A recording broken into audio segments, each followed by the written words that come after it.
I've had to laugh a little bit as I've been looking back at the Mindset Monday videos we've created in the last year and a half since the pandemic started, because I think at least 3 or 4 times we probably recorded a video with some tips and strategies for when things start to reopen.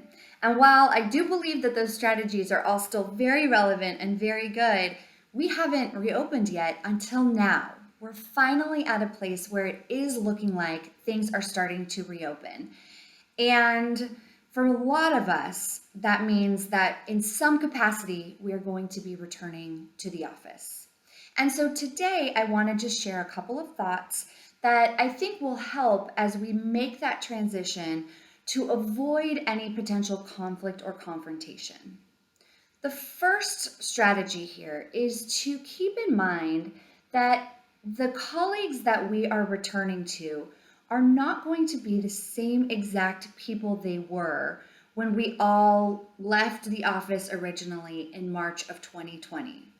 We have all been through some amount of trauma and change in the past year and a half.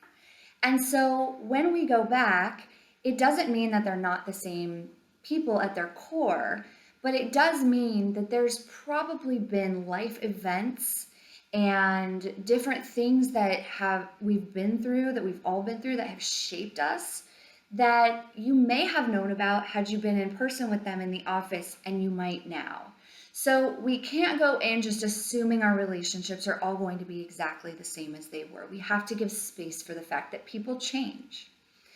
The second thing I want us to consider is that not everyone you work with is going to feel the way you feel about pandemic-related issues or even society-related issues. Now, that might seem obvious, but if you think about it, we've all kind of been in our own little bubble at home while we've been working remotely and talking with probably family and friends who largely feel the way that we feel about certain things.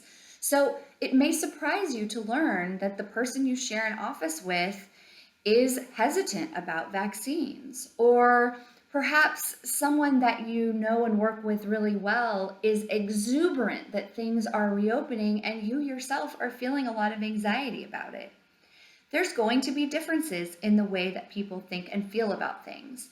And office policies will help guide everyone to know what to expect in terms of where people are at and what they have to do, but it doesn't change how people feel about it. So be ready to create space for that and for those conversations if they come up. Give each other grace in this period where we're all getting used to coming back. And finally, I want to speak to those of us who are in leadership at our organizations. This is a key time to offer some sort of communication training to our teams. This is where people are coming back. They are going to be having sometimes difficult conversations with one another. And if we can empower them with some communication strategies so that those go better, we'll all be better off. Now, at the National Conflict Resolution Center, we have a training called the Artful Conversation that really does exactly that. It's really about how to have challenging conversations in ways that are ultimately effective and productive. But whether you choose to do training with NCRC or through a different medium, I really encourage you to think about that and also use it as a team building experience to bring everyone together as we're all coming back.